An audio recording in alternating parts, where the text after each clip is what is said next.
And I was talking to the guy behind the counter, young kid. Everyone looks like a young kid to me, more and more. And all of a sudden, this really angry woman blows through the door, and she practically pushes me out of the way of the cash register, and she's yelling, "I can't believe this happened again. Every time I order a cake here, the decorations get messed up. This is the 10th or 12th time I've ordered a cake, and it's not decorated exactly the way I want it to." And she's ranting, and she's raving, and she's really loud, and she's really angry. And the kid's a little startled, and I'm a little startled. And she finally took a breath, and he says to her, as politely as he could, "Ma'am, if you're so unhappy with us, why do you keep ordering our cakes?" And I'm thinking, I really want to know too. She says, "Well, because your cakes are the most delicious cakes in the world. I would never order my cakes anywhere because yours are rich and delicious and they're wonderful, and I tell everybody how good your cakes are." And I'm looking at her, I'm thinking, really? You caused all that ruckus just because the icing was the wrong hue or they got a letter wrong? Come on, happy birthday so-and-so, they're going to eat the letters anyway. Okay, so we don't get attached to the form, but we want our mental equivalent to be delicious and yummy and rich and full and wonderful. Yes? That's what we want. Okay. And when we do that, we can trust Spirit to deliver it to us in the perfect form. We do our part, God does the rest. God is fully equipped to do what it does better than we could ever hope to do it. Okay. So by not getting attached to the form, let me give you some examples. We'll go back to our health, wealth, and love. Okay, so it's appropriate with your health to say, "I am so happy and grateful now that my vibrant health is moving through every cell in my body. And I wake up in the morning, and I greet the day with joy. And I look at all my responsibilities knowing I have the stamina to fulfill them. And when my day is done, I have lots of energy left over to play with my grandchildren and do my shopping or whatever it is." So lots of images. And you see the people in your life, the people you work with, the people in your family, all of this unfolding while you're bouncing on a cloud of energy. That's how it works. It's not that you say, "I am so happy and grateful for my health now that I've had knee surgery and the Surgeon General said it's okay to smoke, so I can be healthy." Okay. Not that kind of detail. You see the difference, right? Okay, wealth. I am so happy and grateful now that the abundance of the universe is manifesting in my life in the form of money. God's energy is circulating through all my accounts. I have plenty of money to spend and to share and to save and to give. And I allow it to go forth from me as an expression of my love in my world. And you see yourself doing all these things. Maybe you take a friend to lunch. Whatever we do with money, that's a loving act. It's not, "I'm so happy for my prosperity now that my boss finally decided to give me a raise, and so-and-so died and left me an inheritance, and Chevy decided to lower the price on Corvettes, and I'm going to go buy one." No, not that kind of detail, but the images in your mind. Okay, what about love? What about love? Somebody's wrinkling her nose back there. We all have people in our lives we love, and sometimes those people are difficult. We have wonderful relationships, and maybe we have some challenging ones. And maybe we just would love to have more friends. It doesn't matter. I am so happy and grateful now that the love of Spirit is manifesting in my experience as friends and family and wonderful coworkers. And everywhere I go, I am in harmony with life and everyone in it. And you see yourself in your workday, in your playtime, whatever it is, you see yourself in those images, and they're bright and they're vivid and they're energized. Okay? It's not, "I am so happy for love in my life now that the person 2 streets over and 3 houses down has agreed to date me. Finally." "Oh, and my wicked coworker has relocated to Chicago." Okay? You keep it in the general idea, but you accompany it with all the things that make your life beautiful, the way they are in your perfect image of your life. And we all have that. We all have dreams and we all have desires. There's no one alive, there's no one breathing who doesn't have a dream or a desire or a vision. We all do when we're children, don't we? How many of you can remember having a childhood dream? Mm-hmm. And a lot of times we lose them along the way, don't we? Okay. How many of you have had the experience of reawakening a long-held dream? Okay. So why can that happen? Because even though we might forget our dream never forgets us. It's always there. It doesn't disappear. It just goes dormant sometimes if we don't pay attention to it. But we can reawaken it at any time. I was on BART a couple of weeks ago going into the city, and when the train took off, I looked around the car I was in, and I noticed it was full of children. Lots of children, and it was a Friday afternoon early, and I'm thinking, why aren't they in school? And then I noticed they were dressed really nice.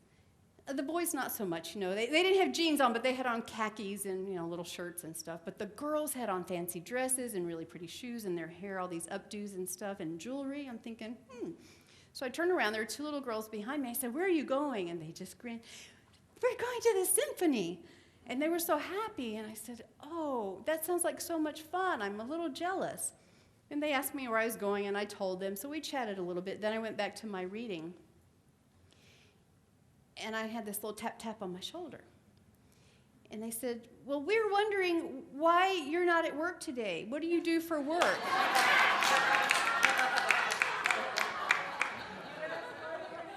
So I said, I'm a minister, and I explained it, and I tried to tell them that I work 72 hours, so it doesn't really matter how those get configured. And that I was taking a couple of hours for myself. And then we kept talking, and I asked them what they wanted to be when they grow up. And one wants to be a pediatrician, and the other wants to be a teacher. And they were just darling. And I said, hold on to that dream. And I was really going to pump them up and give them a little mini lecture on metaphysics and how that's the voice of God in them. And they stopped me just dead in my tracks. They're like, "Oh, we know. You have to go for it." Yeah, that's right. You go for it. And then the future pediatrician, I shouldn't say that, she's a pediatrician right now at the age of 10. In her mind, that's who she is. She said, "Did you always know you wanted to be a minister?"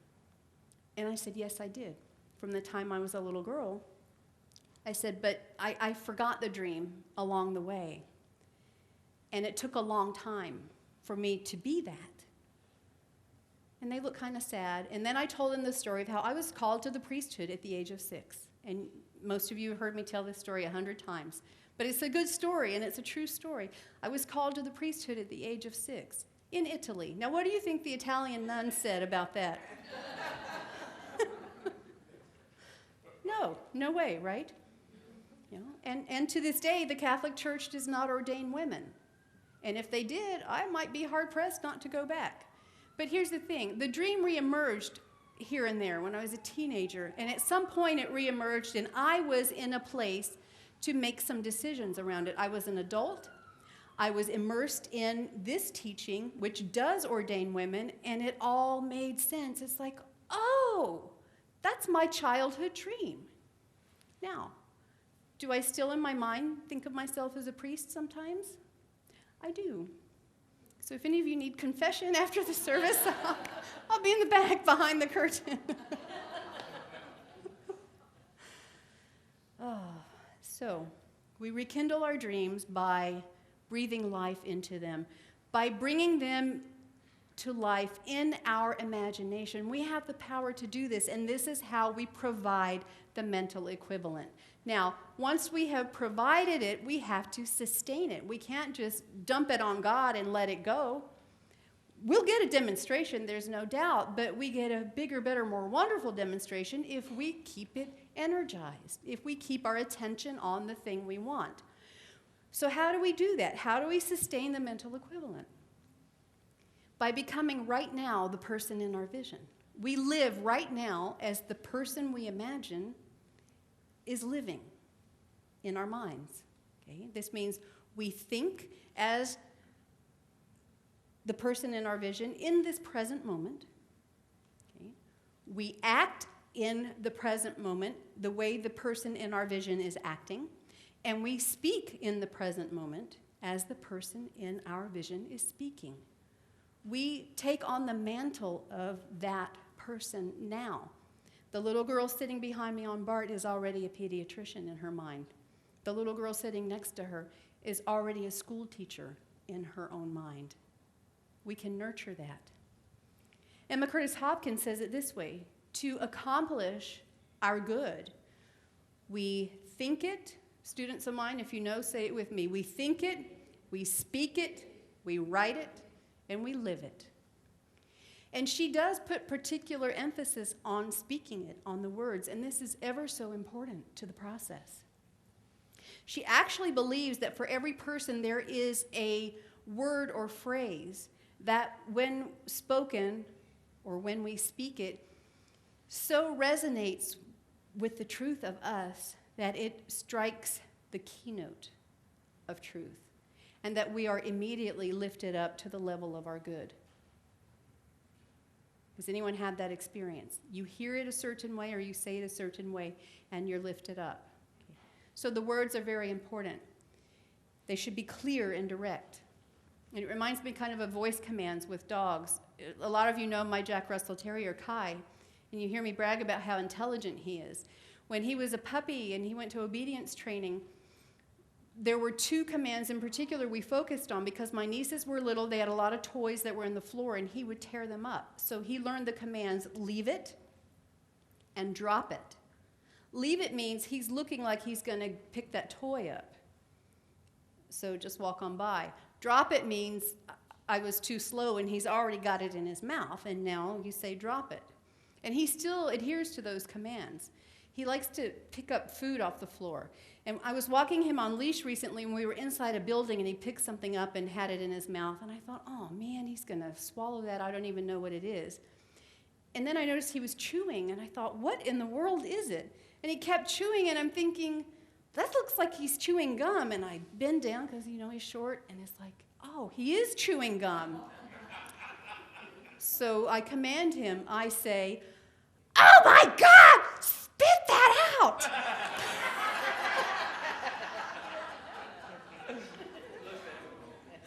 Not quite the keynote of truth. It worked that time, but it's so much more effective. Drop it. See? Clear, direct. This is what I want. And there's a reaction. It creates a result. I created the same result, but I was not as graceful as I could have been. Oh my God, spit that out. So that gum is still there on that floor, by the way, like weeks and weeks later. Yeah, I'm not touching it. So we have a vision, whether we know it or not, and I really encourage you to get in touch with it. In fact, when you leave today, buy Mental Equivalent, visit our new bookstore, take out a piece of paper, write down 10 things you want, 10 things, and bring it to me or one of our ministers or practitioners, and you know what? We can show you how to do that. We can support you in manifesting all 10 of those things and more, because the desire in you is your intuition telling you what God already has in store for you. If it weren't already created at the level of the divine, we wouldn't know what it is anyway. So, and be the person in your vision. How does the woman in your vision think, speak, act, and live? How does the man in your vision think, speak, act, and live? You can do that right now. You can do that in this very moment, because the person in your vision is you. The person in your vision is you, and that vision is your mental equivalent. It's already there waiting to be activated by you. And right now, the divine substance is already pouring itself into that mold. Tell God what you want. You provide the mold. It's already happening. You have the power to create everything you want, everything you love, everything you desire, everything you dream of, and God is right there, ready, willing, and able to make it so. And the moment we decide to say yes, that is our defining moment. This is the truth, and it is absolutely wonderful, and so are you, and so it is. Thank you.